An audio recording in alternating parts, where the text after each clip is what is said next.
The lady behind the counter didn't look up when she slid the paper across to me. She was tired. I could see it in the way her shoulders sat.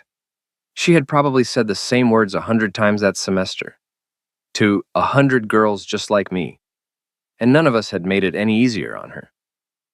"I'm sorry, Miss Thornberry. The balance is $2,847. Until it is paid, we cannot reinstate your enrollment." I stood there in my thin brown coat with my backpack on one shoulder, and I nodded. Because what else do you do, $2,847? I had 287 in my wallet, a pickup truck with 203,000 miles on it, and a folded piece of paper in the front pocket of my backpack that said I owned a cabin in a place called Widow's Peak. A cabin the county of Sevier, Tennessee had valued at exactly nothing. I was 19 years old. I walked out of that office in Blacksburg on a cold, gray Tuesday in November. And I sat in the truck in the parking lot with the heater ticking on and my hands on the wheel at 10 and 2, and I had absolutely nowhere to go. Now, before we go any further into the story, I want you to do something for me. If you are watching this, take just a second to hit that subscribe button and tell me down in the comments where you are watching from tonight. I want to know how far this story travels, because what I'm about to tell you, what happened up on that mountain in Tennessee, it stayed with me. It changed the shape of my own whole life. And I have a feeling it is going to stay with some of you too. So hit subscribe, then let's get into it. My phone buzzed while I was still in the parking lot. It was Delilah, my stepmother. She had married my daddy when I was 7. A year after my mama died of the cancer that came so fast, none of us had time to say the right things. The marriage did not last 3 years. Daddy went back up to his mountain because that was where the Forest Service needed him. And Delilah kept me down in Kingsport. Told the court a fire warden was no place for a child to grow up. And she moved us 4 times in the years after, so the child support checks got a little easier to shake loose. Delilah had never quite figured out what to do with me. And after Daddy passed 13 months back, she had stopped pretending. The message was short. "Don't come back to Kingsport. I've rented your room out." I mean it this time, Hallie. I read it twice, and I set the phone face down on the passenger seat. I want to tell you I cried, but the truth is I didn't. There is a kind of hurt that comes so often it stops being a surprise. It just becomes the weather. I reached into my backpack and pulled out the folded paper. The deed. It was soft at the creases from 13 months of sitting there. Widow's Peak Cabin, Sevier County, Tennessee. 11 acres of mountain rock. 1 cabin, 1 fire tower. Land value $310. Structure value 0. My daddy had left it to me the previous October. On a cold morning in a small hospital just outside Knoxville, he had been a fire warden for 40 years. Watched the Great Smoky Mountains for smoke from a little glass box at the top of a tower most people had forgotten was even there. I had come for his funeral. Stayed 2 nights in a motel by the interstate. Locked the cabin door with a key I did not understand. And driven back to Kingsport, telling myself I would deal with it later. Later had a way of arriving whether you were ready or not. I put the truck in gear, and I pointed it west. $287. Half a tank of gas. And a cabin worth nothing on a mountain I had not set foot on in 6 years. It took me 4 hours to get there. The interstate gave way to a state highway, which gave way to a county road, which gave way to something the state of Tennessee had apparently forgotten it owned. A single lane of broken blacktop and gravel climbing up through the Great Smokies and tunnels of hemlock and red spruce. The trees carried the last of the autumn. Rust and gold, burning through the dark green. I cracked the window an inch, and the mountain came in. It smelled like wet stone and balsam and wood smoke from somewhere far off. And underneath all of it, that older smell I had no name for. The one that lives in high places where the wind never fully stops. I'd forgotten that smell. My whole body remembered it before my mind did. I had spent summers up here as a girl, before my mama died, before Delilah. My daddy would set me on the porch swing in June, and he would teach me the things he knew. How to read a sky. How to tell a black cherry from a black birch. How to sit in a fire lookout for 9 hours and watch 100 square miles of forest for the one wisp of smoke that mattered. You are not watching for fire, he used to say. You are watching for the moment the fire is still small enough that somebody can do something about it. Anybody can see a thing once it is burning. The trick is seeing it before. I had been 8 years old, and I had thought he was talking about trees. The forest road climbed and narrowed until the spruce closed overhead and the afternoon went green and underwater. I passed a shuttered church with a hand-lettered sign, a single trailer with 3 dogs in the yard, and a gravel pull-off where the county had once kept a road grader. Then the road bent around a shoulder of gray rock. The trees fell away, and there it was, Widow's Peak. The cabin sat in the low place between the two humps of the summit, which was how the mountain had gotten its name. A squat building of dark-stained logs with a tin roof gone the color of an old nickel. A stone chimney leaning a few degrees off true. Behind it, rising out of the spruce, stood the fire tower. 65 feet of weathered steel with a small glass cab at the top and a stairway zigzagging up into the wind. I parked in the clearing and sat with the engine ticking as it cooled. The cabin was smaller than I remembered, and rougher than I wanted it to be. One window pane was cracked corner to corner and patched with a square of plywood. The porch sagged at the near end, where a post had rotted through. Moss had climbed 2 feet up the north wall and was working on the rest. The county had called it a tear down, and the county had not been wrong. And yet, the walls stood square, the roof for all its rust did not show daylight, and when I finally climbed out and crossed the dead grass, the air smelled exactly the way it had smelled the last summer I was happy. I'd come here to sell a place I had been a child in. I had not expected the place to remember me back. The front door was locked. I tried the keys from the manila folder one by one until the third, a long brass key worn smooth, turned with a gritty complaint. The door swung in on a single rusted hinge, and the smell of the inside came out to meet me. Dust, cold ash, cedar, the particular stale of a room that has been holding its breath since the last person left. I stepped over the threshold and waited for my eyes to find the dim. The cabin was one main room with a sleeping loft above and a lean-to kitchen off the back. A cast-iron wood stove squatted in the center on a hearth of flat creek stones. A plank table stood against the window with 2 chairs, one mended at the leg with baling wire. The walls were lined with shelves my daddy had built, and the shelves held the ordinary archaeology of a life lived alone. A coffee can of nails, a kerosene lamp with a smoke-black chimney, a row of field guides with broken spines, a transistor radio, a coil of rope. On a peg by the door hung his warden coat, canvas faded to the color of dust, a Forest Service patch on the shoulder gone threadbare at the edge. I crossed the room, and I pressed my face into it before I knew I was going to, and it still smelled like him, pipe tobacco, wood smoke, and the cold, clean nothing of high altitude. I stood there a long time with my face in my dead father's coat and did not cry, because I had done my crying months ago. In a bedroom in Kingsport, with the door shut, and that particular well had run dry. On the table sat his enamel thermos, a tin cup, and beside them a block of basswood half carved into the shape of a bird that would never be finished. He had been whittling it the week he died. The breast was smooth, the wings roughed in, the tail still raw wood waiting for a knife that was not coming back. I set it down, and I looked around the room I had inherited. That was when I saw the coffee mugs, 3 of them, lined up on the kitchen shelf, right in a row. Each one washed and set upside down to dry the way you would if you were expecting company any minute now. But my daddy had lived alone up here for 40 years. I stood in the middle of the room and looked at those 3 mugs, and I could not have told you why the sight of them made the back of my neck go cold. I just knew it did. I told myself the practical parts of what needed to happen next. Hire someone to haul the wood stove, burn the rest or pay to dump it. List the 11 acres with a logger or a hunting club and take whatever they offered for a knob too steep to build on and too far from town to want. Turn $310 of dirt into a few $1,000s. And put this mountain behind me like everything else in my life so far. That was the plan when I walked through that door. It lasted about as long as the daylight did. I did not drive back down to the motel by the interstate. I told myself it was the road, that nobody sane drove a forest road like that after dark. And there was truth in it. But the truer thing was that I did not want to leave the smell of the coat, so I carried in the sleeping bag I had thrown behind the seat out of old habit, and I built a fire in the wood stove the way my daddy had taught me, kindling TP'd over a twist of birch bark. The draft cracked open just so, and I sat on the hearthstones while the iron ticked and warmed and pushed the cold back into the corners. The lamp on the shelf still had kerosene in it. I lit it, set it on the table by the window, and the small flame doubled itself in the dark glass and threw a soft yellow circle over the whole room. Night on Widow's Peak was a thing I had forgotten too. No glow on the horizon, no hum of traffic, no neighbor's television leaking through a wall. There was the wind working at the tin roof, the settling pops of the cooling stove, and a darkness outside so complete it pressed against the windows like water against the hull of a boat. I made coffee on the stovetop in a dented percolator because that was what you did when you did not know what else to do.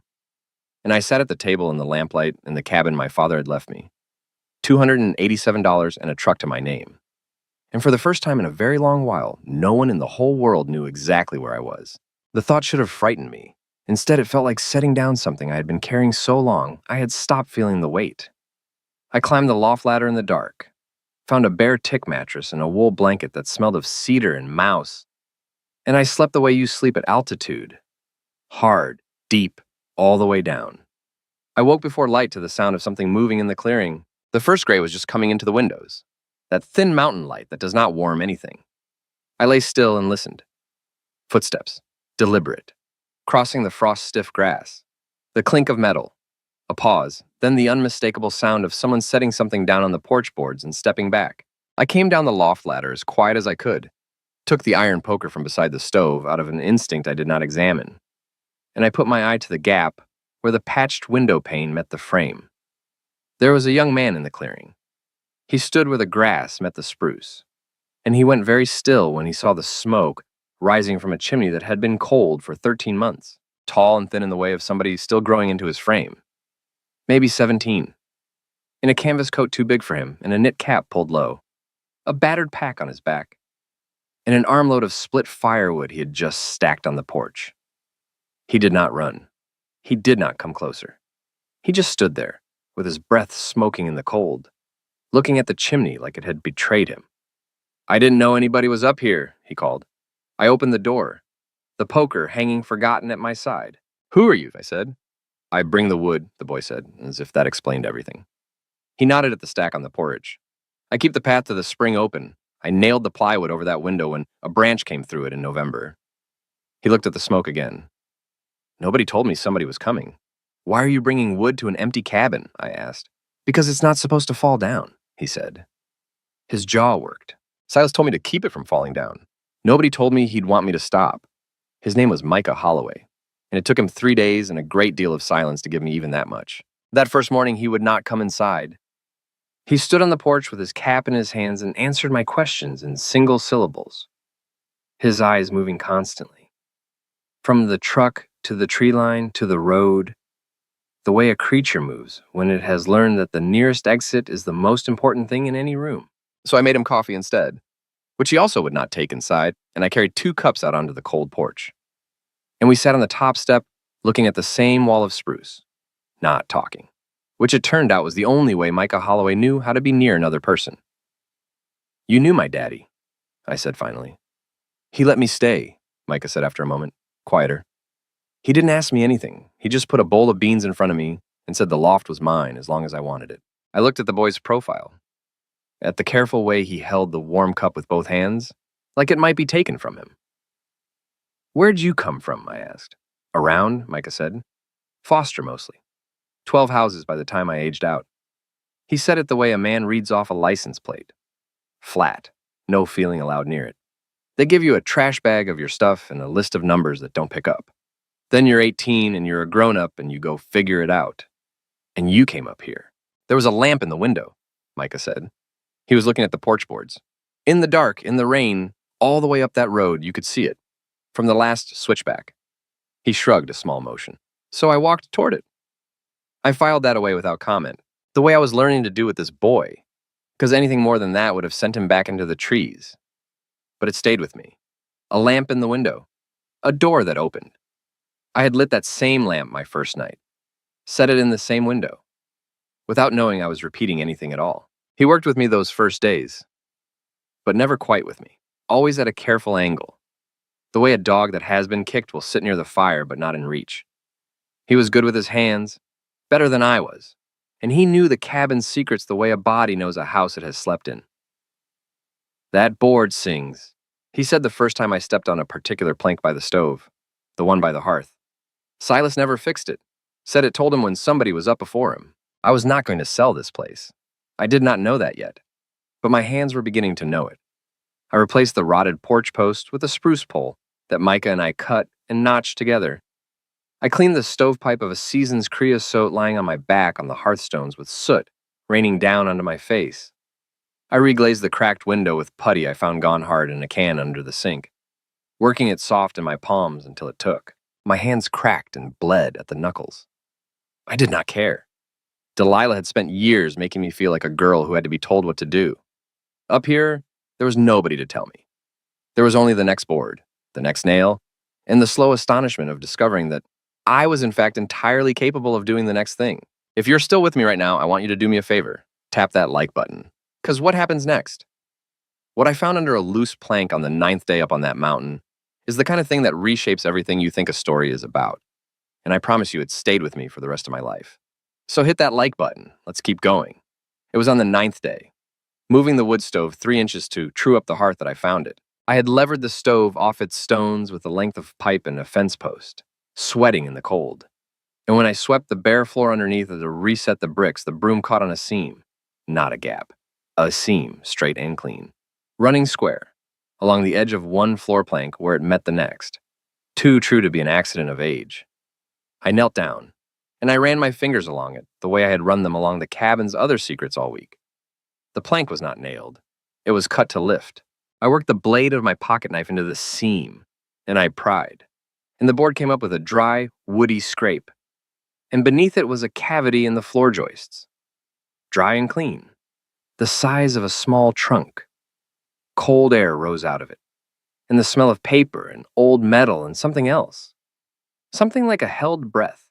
Inside were 3 leather-bound ledgers, fat and soft-cornered, stacked one on the other, a green metal cash box of the kind you would buy at any hardware store, and a coffee tin, the big 3-pound kind, its lid sealed with a strip of friction tape, far heavier than coffee. I lifted the top ledger out with both hands. The leather was worn smooth and dark where 10,000 thumbs had opened it, and when I turned back the cover, the first page was filled with my father's handwriting, small and square, and slanting just slightly uphill. Dated March 12th, 1982. 4 years before I was born, I read the first entry by the gray window light. A man named Del Rucker came up the road tonight on foot, walked off his shift at the mine and just kept walking. Did not plan to come this far. Fed him. He talked till 2 in the morning about a thing that happened underground in 71 that he never told his wife. Sent him home with a thermos in the morning. Told him the lamp stays lit if he ever needs it again. He won't, but it's there. I turned the page. My hand had started to shake, and I did not know when it had started. The lamp stays lit. The next entry was 3 weeks later. A different name, a different reason. A logger's wife with 2 children, and a bruise she would not explain. Given the loft for a night, and gas money for a sister's place in Ohio in the morning. Then a runaway boy of 17, 3 days out from a home in Boone. Fed and warmed and driven by Silas himself, to the one sheriff in the county he trusted to handle it gently. Page after page after page, names, dates, reasons. And at the end of nearly every one of them, the same line in some form or another. The lamp stays lit. The door's not locked. Told them they could come back. I read them aloud after a while, to the empty room, because it felt wrong to let words that quiet go unspoken into the air a second time. Micah came in from the woodpile, stood in the doorway, and listened without taking off his coat. And when I got to one that had no name on it, only initials, and the words "thank you for not asking me anything," the boy turned and went back out onto the porch, and I let him and did not follow. I understood now what the cabin had been trying to tell me all week. The hooks at different heights on the porch beam for different sized packs. The second mattress in the loft. The 3 mugs for a man who lived alone. The lamp I had lit my first night, throwing its yellow circle into the dark, without my knowing why. For 30 years, my father had cleaned and kept and burned a light on the worst mountain in the Great Smokies, so that anyone walking off the worst night of their life would have somewhere to walk toward. He had fed them, and warmed them, and listened to the things they could not say to anyone else, and he had written each one of them down, not as a debt, but as a life. And he had never said a single word about it, not to the county, not to the newspaper, not to his own daughter, who had spent her childhood summers 15 feet away from a trapdoor she never knew was there. I opened the cash box. Inside was $217 in soft, small bills, a brass key I did not recognize, and a folded receipt from a hardware store dated 1981 for 2 cans of kerosene and a heater that my father had kept for 40 years for reasons I would never know. Then I peeled the tape off the coffee tin, and the tin was full of letters, 58 of them. I counted them twice because the number mattered to me in a way I could not explain. 58 letters in 58 different hands. Some on lined notebook paper. Some on the backs of church bulletins and feed store receipts. One written on the inside of a torn cereal box. All of them addressed in one way or another to the man on the mountain. A woman named Marlene, who wrote that she had driven up Widow's Peak in 1994, meaning not to drive back down, and that the lamp in the window was the only reason she had grandchildren now. A man named Vernon, who wrote that Silas's $40 and a tank of gas had gotten his family through the month the plant closed, and that he had paid it forward 11 times since, and meant to keep going. A boy whose careful young handwriting only said thank you for not asking me anything. The same words, signed with the same initials I had read in the ledger, letter after letter. A quiet archive of a county's worst nights, and the one door that had stayed open through all of them. Micah came back in when the light was failing. I had lit the lamp without thinking and set it in the window where it belonged, and the two of us sat at the plank table with the ledgers open between us. He wrote me down, didn't he? Micah said. It was not really a question. I found the page. I turned the ledger so he could see it. But I did not read it aloud, because some things a person should read in his own time. Micah looked at it a long while. I keep it where I can find it, he said finally, which made no sense and made perfect sense. And I understood that the boy had read his own entry before, alone, more than once. The way you would return to the one piece of evidence that you were ever worth the trouble. And then 2 pages on, near the very end of the last ledger, I found my own name. Hallie called tonight, sounded thin. That stepmother of hers does all the talking even when she's not in the room. You can hear her in the spaces where my girl used to put herself. She says everything is fine in the voice she has used since she was 7 years old, the one she'd use when things weren't. I did not push, never could push her. She's got her mama's spine. Goes quiet and sets like concrete. I wish she would come up the mountain. I wish she would sit in the tower with me one more time and watch the green for smoke and remember she was somebody before she was somebody's problem to solve. But she won't. Maybe not ever. The lamp is lit for everybody else's child. I keep it lit for mine, too, just in case. The door's not locked, Hallie. It never was. He had written my name in a book of strangers, and he had kept a light on for me for 16 years I had never known about. I closed the ledger, and I pressed it flat against my chest the way you would hold a child. And the well I had thought had run dry months ago turned out to have only been waiting for the right reason. I cried there on the floor in the lamplight, not for the college I had lost, not for the room in Kingsport that no longer had my name on it, but for the man who had kept a door unlocked his whole life and died before his own daughter walked through it. I want you to stop with me here for just a moment, because I know some of you watching are feeling this. And if you are, I want you to hit subscribe right now. And down in the comments, tell me, have you ever received a kindness from a stranger that you never forgot? A moment somebody was good to you, for no reason at all, because I have a feeling somebody watching tonight needs to hear your story. Your words might light somebody's lamp, so share it with me. And then let's see what happens when the man in the silver truck comes up that mountain road. I did not sleep that night. I lay in the loft, and I listened to the wind, and I thought about the 58 strangers in the ledger, and the one girl in it who shared their name only because she had been forgotten in the same way. In the morning, I drove down to Hollow Creek for supplies. And that was how the county found out Silas Thornbury's girl had come home. The town at the bottom of the forest road was called Hollow Creek. A single main street with a diner, a hardware store, a feed store, a Methodist church, and a gas station that doubled as the post office. I had bought penny candy there as a child. The woman behind the counter at Ledford's General, broad and gray and quick, looked at me over the register for a long 3 seconds. "You're Silas's," she said. It carried the length of the room. "You've got his eyes." The whole store turned around. And what happened next was something I had no form for. Because in 19 years of my life, I had learned to be a girl people were polite to. And these people were not polite. They were something older than polite. They came over 1 and 2 at a time. A gray-haired man took my hand in both of his. His grip was warm and dry. "Vernon Boyd," he said, "your daddy gave me $40 and a tank of gas the month the plant closed in '87. I sent it back as soon as I could and he would not take it. Told me to give it to the next fella instead." He held my hand a beat longer. "I've given it to the next fella 13 times now. I keep count. He never told me." "He never told anybody," I said. "That was the whole of him," Vernon said. "That's how you knew it was real." A woman named Wren Callahan sat down across from me at the diner counter and did not say much at all, because some debts are too large for the mouth. She was 60, she had blue eyes that had done their crying in some other decade, and she reached across the formica and squeezed my wrist, and that was the whole conversation. The sheriff, a slow, soft-spoken man named Emmett Boone, leaned on the end of the booth with his hat in his hands. 65 silver at the temples. More than one night over the years, Miss Hallie. Boone said dispatch would get a call up from Widow's Peak. Your daddy's voice. Steady as you please. I've got somebody up here. Needs a ride and a friendly face. Boone, come slow and come alone. He turned the hat in his hands.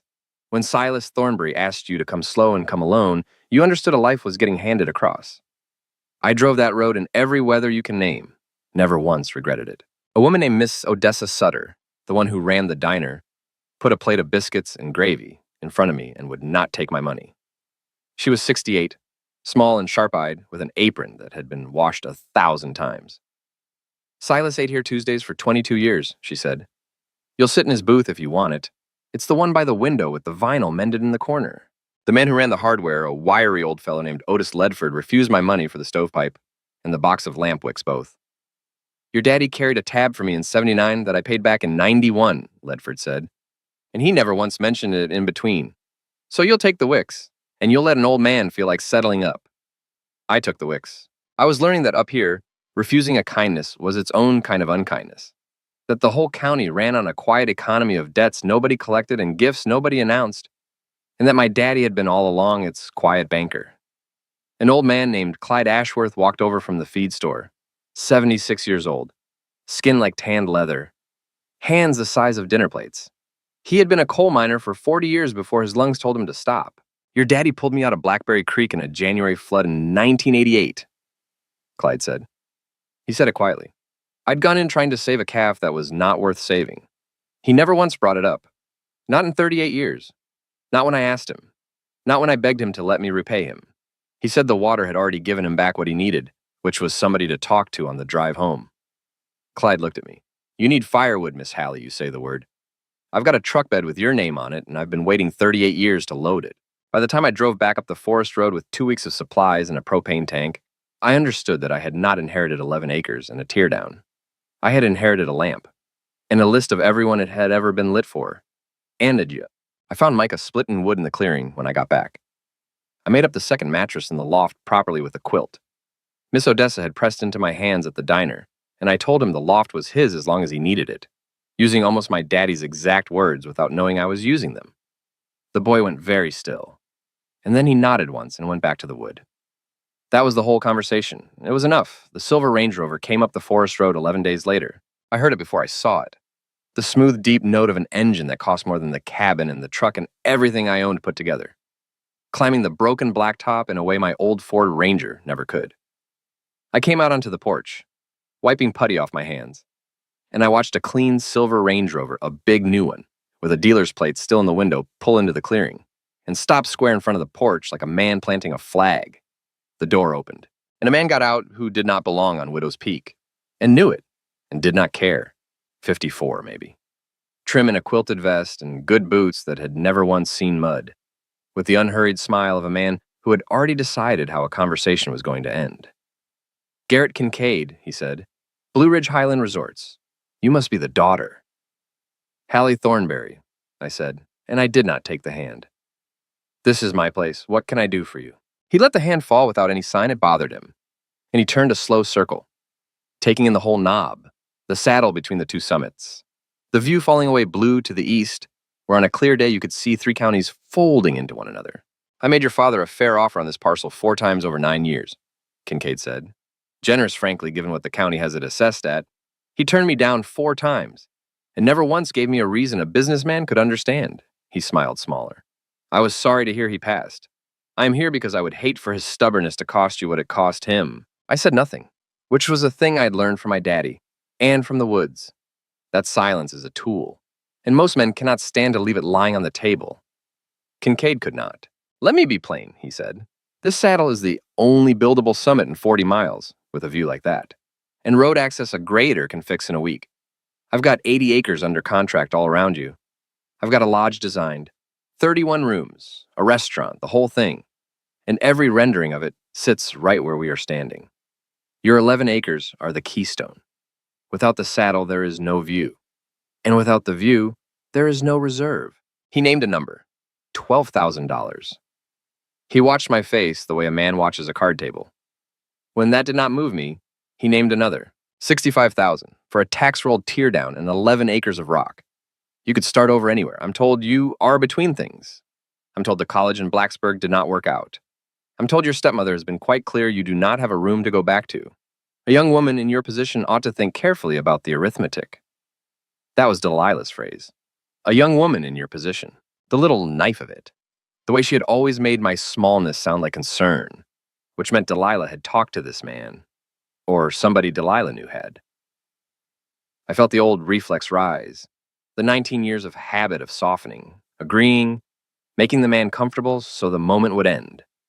And then I felt the lamp behind me in the window. And the 58 letters in the tin. And my father's handwriting.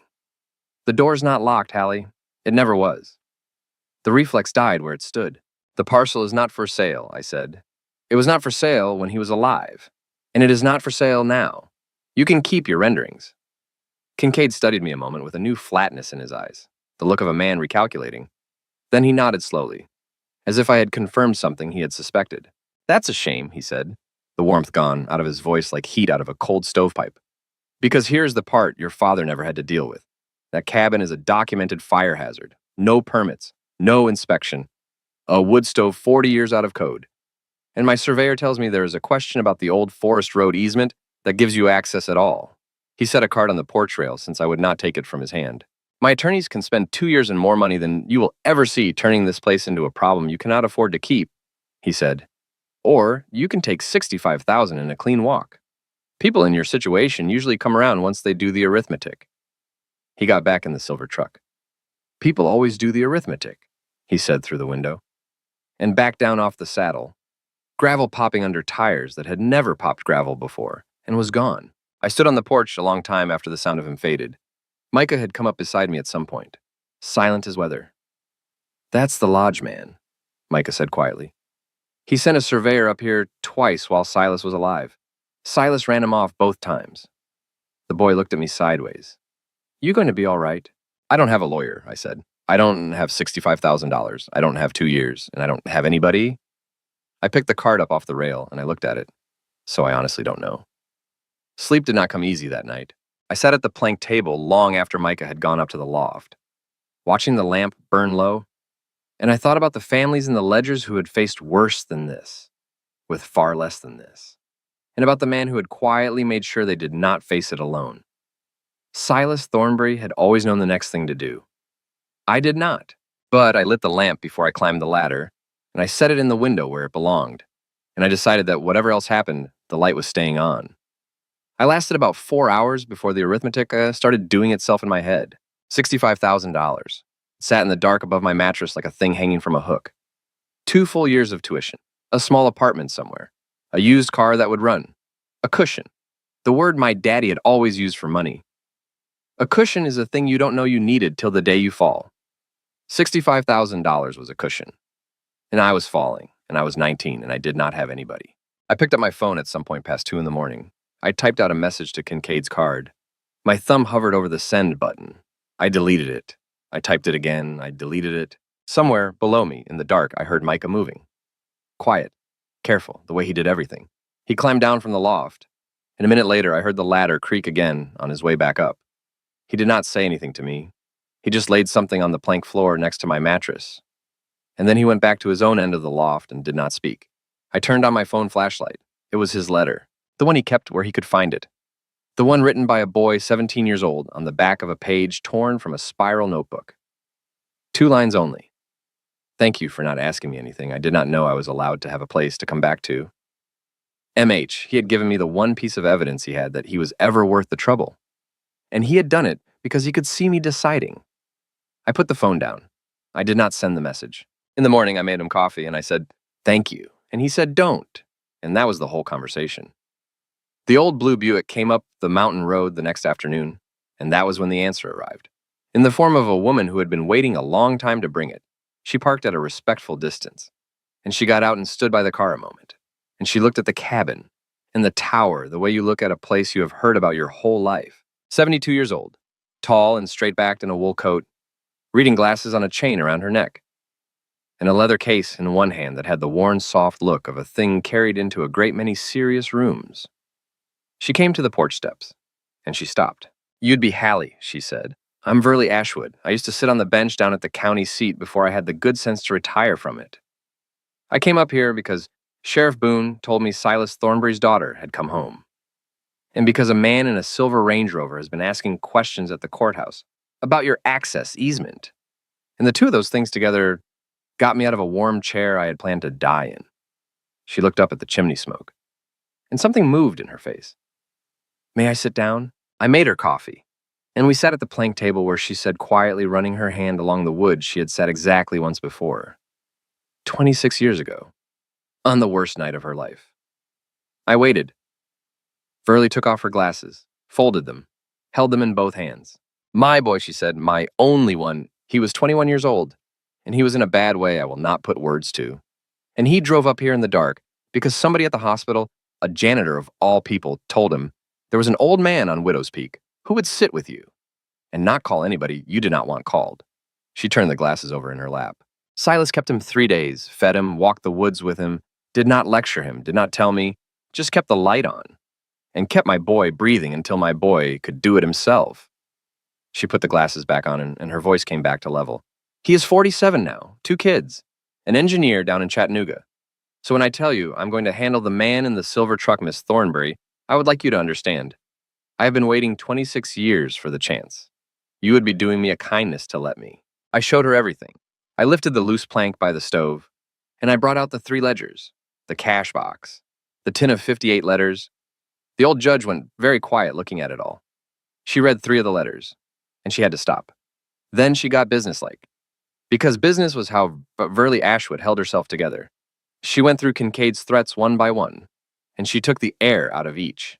"The fire hazard," she said. "A man cannot condemn your home because he wants the view from it. The county has not cited you. He is hoping the word inspection scares you into selling, so we take the word away from him. We will have a certified chimney sweep and an inspection on record inside the week. And a 40-year-old stove maintained by a fire warden is not a public nuisance." She tapped the table. "The access easement is older than he is, and recorded plain. That is a bluff, too. Bluffs only work on people who cannot afford to call them. So let us make sure you can." Then she leaned forward and her voice changed. "But here's what I want to know," she said. "Did your daddy ever do anything with the development rights to this land, sign anything? Speak to anyone about a trust, a conservancy, a preservation outfit? Think hard." I started to say no, and then I stopped, because the brass key in the cash box had been bothering me since the first day, a key that fit nothing in the cabin. And there had been something my daddy said once. The last summer I ever came up to the mountain, I was 13 years old, and it was the year before Delilah stopped letting me visit at all. My daddy had taken me up into the fire tower one afternoon, and out of nowhere, he had said, "I did a thing a while back, Hallie girl, long before you were born. A thing to keep this mountain the way it is, so nobody can ever change it, not even after I am gone." I had asked him what he meant, and he had only smiled and said, "You will understand when you are bigger." I had filed it away and forgotten it for 6 years, until that moment. I told Verley about it. Verley Ashwood set her coffee down very carefully. "That would be a conservation easement," she said. "And if he told you nobody can ever change it, then he meant a permanent one. Get your coat. We are going to the courthouse." Now hold on, because what we pulled out of the deed books in Sevierville is the whole turn of the story.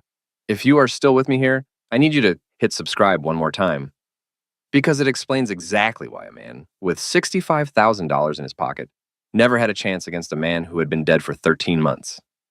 Stay with me.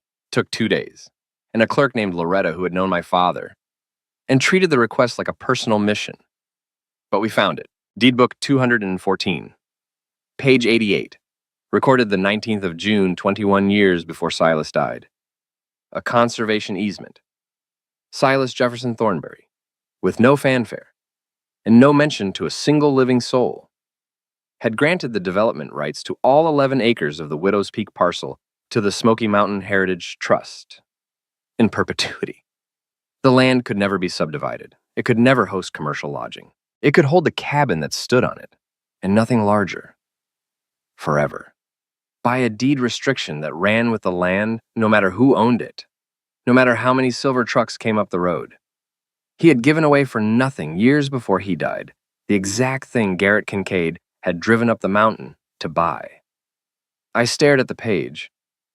But Kincaid is a developer, I said. Wouldn't his lawyers have found this, why offer me a dime for land he cannot build on?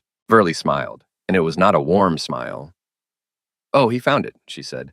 A title search would turn this up in an afternoon. He has known about this easement longer than you have. She folded her hands on the clerk's table, which tells me exactly what he was really doing up on your porch. He was not betting you would sell him buildable land, child. He was betting you did not know what you had, that you were 19 and broke and cornered and would take $65,000 to make him go away. And then once it was his, he would go to that little land trust 2 desks above a feed store. Always short on money. And he would make them an offer to amend the easement. Trade them a bigger parcel somewhere else. Write them a check they could not say no to. Get the restriction lifted quiet. It happens. Cash poor trusts have done worse. She tapped the deed book. He was counting on 2 things, that the heir was ignorant and that the trust could be bought. And he was wrong, I said slowly. On both counts, Burley said, because you know exactly what you have now, and that trust will never ever let this easement go. She looked up. Do you want to know who runs the Smoky Mountain Heritage Trust these days? A woman named Wren Callahan took the volunteer director's seat 8 years ago. She turned the page of her own memory. Drove up Widow's Peak in 1994, meaning not to drive back down. You have got her letter in that coffee tin. She signed it Marlene. It was the name she had used before she chose a new one. The brass key, it turned out, fit a small lockbox at the trust's office in Gatlinburg, where the original signed grant had been kept all this time, with a note in my daddy's hand clipped to it, for Hallie when the time comes. She'll understand. Verley drove me the hour and 40 minutes to Gatlinburg herself, because she said a thing like this should not be opened alone in an empty room. The office was 2 desks and a coffee maker above a feed store on a side street. And the woman who came out to meet us was the woman from the diner counter, the one who had squeezed my wrist and had not been able to find words. Wren Callahan put a hand to her mouth when she saw what I was holding. I knew he had put a restriction on it, she said. I did not know he had left a key for you. She sat down heavily. Developers people called us in the spring twice, offered the trust a 45-acre tract over by Cade's Cove to release the rights on the saddle. A better parcel, they said. More public benefit, they said. She shook her head slowly. I let them finish the whole pitch both times, and then I told them the same thing, that the man who placed this easement pulled my truck out of a ditch in a snowstorm at 2 a.m. and never told a soul, and that there was no acreage on God's earth that bought back what this mountain was. She looked at me. They did not understand that. People like that never do. They think everything has a price because everything they have got, they bought. Under the folded grant in the lockbox, I found a second envelope I had not expected. Thin, soft at the corners, my name on the front in the uphill hand. I did not open it there. I read it that night in the loft, by the lamp, alone. And what was inside it, I never told anyone, not even Micah. Except that afterward, I folded it back along its worn creases, and I tucked it into the front of a new ledger I had already half decided to start. But there was one more thing in the box I had to unpack, because it broke me open in a way I had not been broken in a long time. Underneath the letter to me, there was a bundle of envelopes wrapped in twine. 47 of them, every single one of them addressed to me, at an address in Kingsport, in my father's handwriting, postmarked over 16 years, and every single one of them stamped in red. Return to sender, addressee unknown. They had been forwarded back to a post office box in Sevierville, because he had listed the general delivery there as his return address, and he had kept every one of them. 47 letters my daddy had written to his little girl. Delilah had moved us 4 times after the divorce. Small houses, trailers, a place out by the river, and never the same address for more than 3 years. And she had never once, not one time, given the post office a forwarding address my daddy could reach. He had written to me, every birthday, every Christmas, every random Tuesday, he thought of something he wanted me to know. And every single letter had come back with a red stamp, and he had kept them. because he had thought that one day I might come up the mountain and read them. I sat on the floor of the trust office in Gatlinburg, and I read the first one, written when I was 6 years old, the year my mama died. Sweet girl, I do not know if this will find you. Your mama would have known the right thing to say, and I am not her. But I want you to know that up on the mountain, the lamp is on every night, yours whenever you want it. Love, Daddy. I read the second one, and the third, and Verley Ashwood's 72-year-old former judge of the Sevier County Circuit Court sat down on the floor beside me, and she put her arm around my shoulders. And she did not say a word. She just sat with me, the way my daddy had sat with strangers for 30 years. Garrett Kincaid came back up the mountain 8 days later, and this time, he did not get out of the truck. Verley Ashwood was the one who walked down off the porch to meet him, in her wool coat, with a manila envelope in her hand. I watched from the top step while the old judge passed the envelope through the window and said something brief and unpleasant that I could not hear. I did not need to hear it. I watched the back of Kincaid's neck go red. I watched him pull the recorded easement halfway out of the envelope and shove it back. I watched him say something sharp, and I watched Verley answer with the serene immovability of a woman who had been waiting 26 years and had all the time in the world. The window went up. The silver truck backed down off the saddle for the last time, careful now on the gravel, and I never saw it again. He had come for a keystone and found a locked door. The same locked door in a way that Silas Thornbury had been leaving unlocked for everyone but men like him for 30 years. There is a kind of justice that does not need a courtroom, Verley said, climbing the steps. Your daddy built it 21 years ago and never told a soul. She looked around the saddle at the tower and the cabin, and the view falling away blue to the east. He did not do it to beat anybody. He did it so this would stay a place a person could walk to when they had nowhere else, long after he was gone. She handed me the envelope. It is yours now, the land. And the reason for it? The rest is up to you.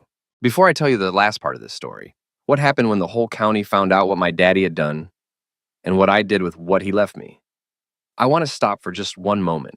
If you have made it this far with me tonight, you already know this story is not really about a cabin. It is about the quiet good that people do when nobody is watching. I want to know from you. Down in the comments, who was the person in your life who kept a light on for you, a mother, grandmother, a neighbor, stranger you never got to thank? Tell me their name. Let this be the place we say it out loud, and then let's finish this together. The county found out in the end the way a county finds out everything. Slowly. And then all at once, Verley Ashwood, who turned out to be unable to keep a good thing quiet, the way my daddy had told one person about the ledgers and the tin of 58 letters, and that person told another. And by spring, the story of the lamp on Widow's Peak had traveled the length of Sevier County, and a few counties past it. People started coming up the forest road, not in trouble this time, but to leave things. A logger left a cord of split oak stacked by the porch without a word. Vernon Boyd left an envelope of small bills in the cash box, the 14th time paid forward, and a note that said only for the next fella.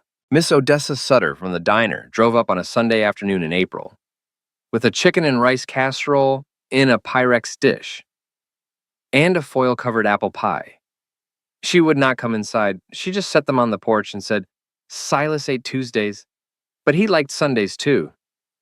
He just was too polite to say so I am bringing them now. Then she got back in her car and drove down the mountain, and I stood on the porch with the still warm dish in my hands, and I understood a Sunday casserole is its own kind of prayer. A week later, 3 women from the Hollow Creek Methodist Church quilting circle came up in a station wagon. Betty Pearl, and a woman named Mabel, who was 81 years old and had known my grandmother. They carried a quilt made of 96 blocks, each block hand-pieced from a scrap of somebody's old dress or shirt. Mabel walked slowly across the porch, leaning on Betty's arm. She reached out with one small, wrinkled hand, and she pointed to one square in the middle of the quilt. Blue calico. Tiny yellow flowers scattered across it like a field in April. That there, Mabel said, was your mama's Sunday dress.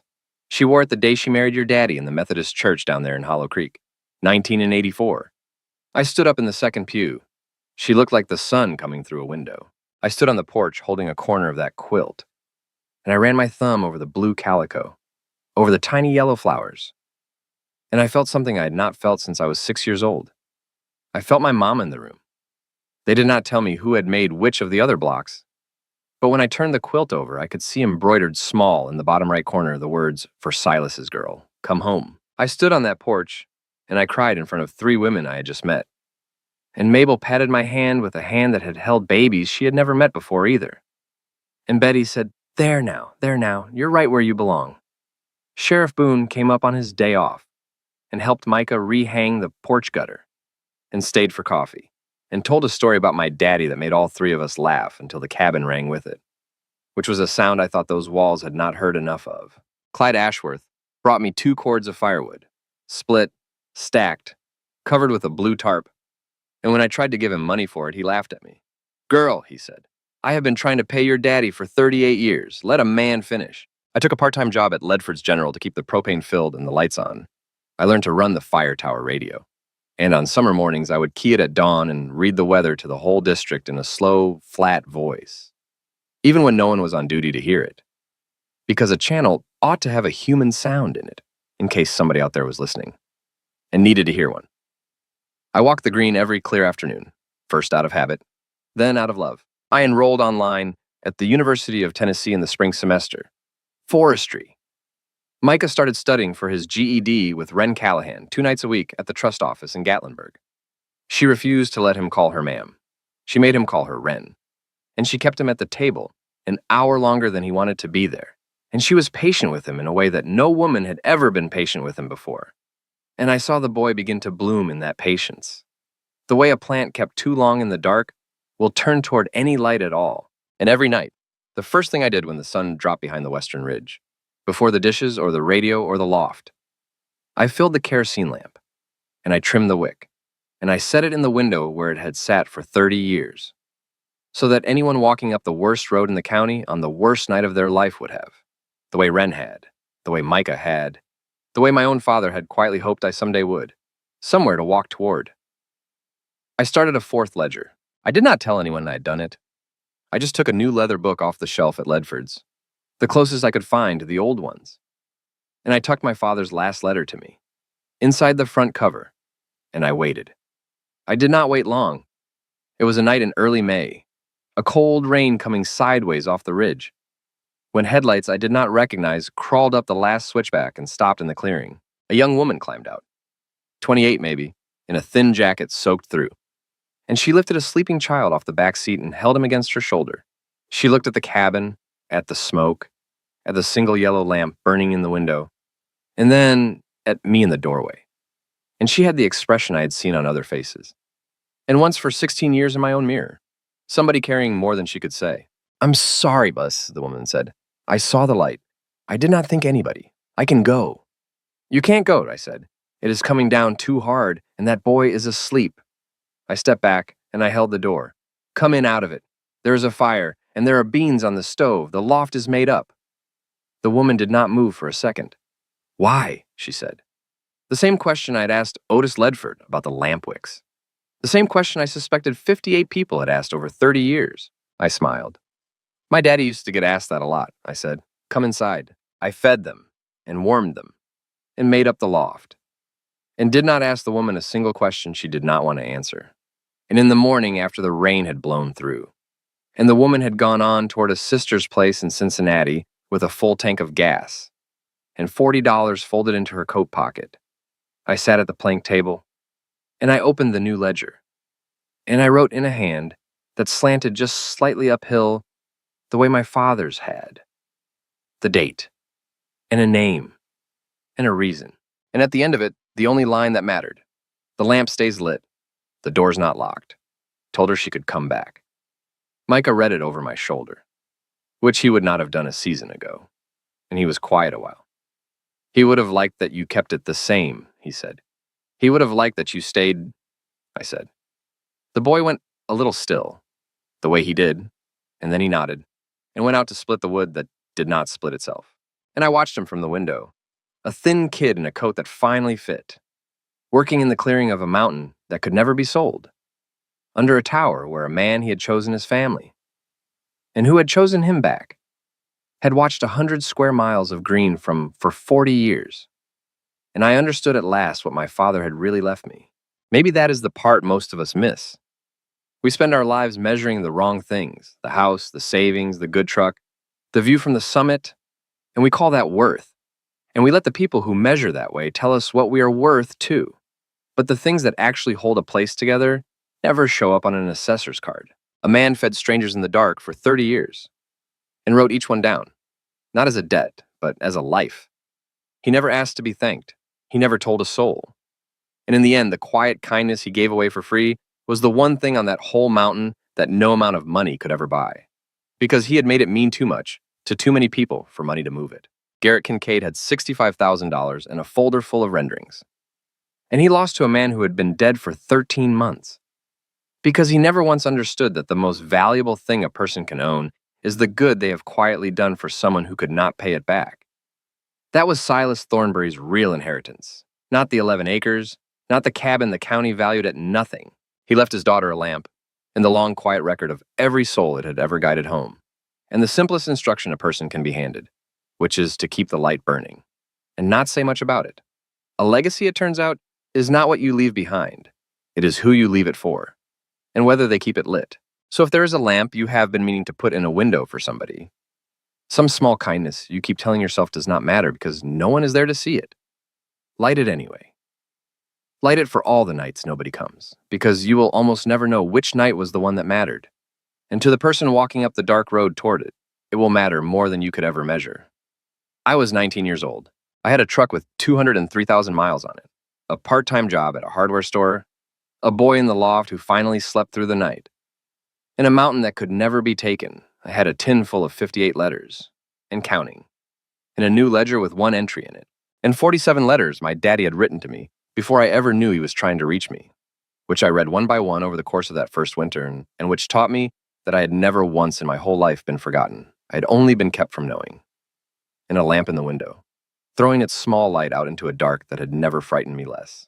Every now and then, on a clear evening, with the wind quiet for once in the spruce, I would climb the zigzag stairs of the old fire tower, and I would sit in the little glass cab where my father had sat for 40 years, watching the forest for the one thin wisp of smoke that mattered, the way he had taught me when I was 8 years old, and I thought he was only talking about trees. I would watch the light go gold, and then rose, and then gone. And down below in the window of the cabin, the lamp I had lit would come up bright as the dark came on. A single steady point of yellow on the whole black face of the mountain, small and certain and burning for whoever needed it next. The road came up to my door, and the door was not locked. It never had been.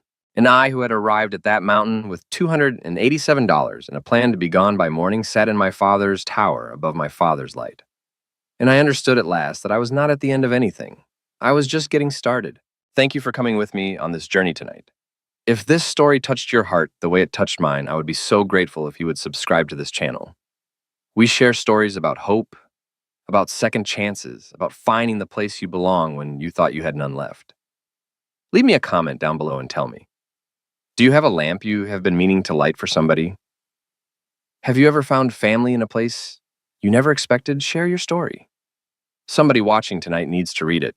I will see you in the next one.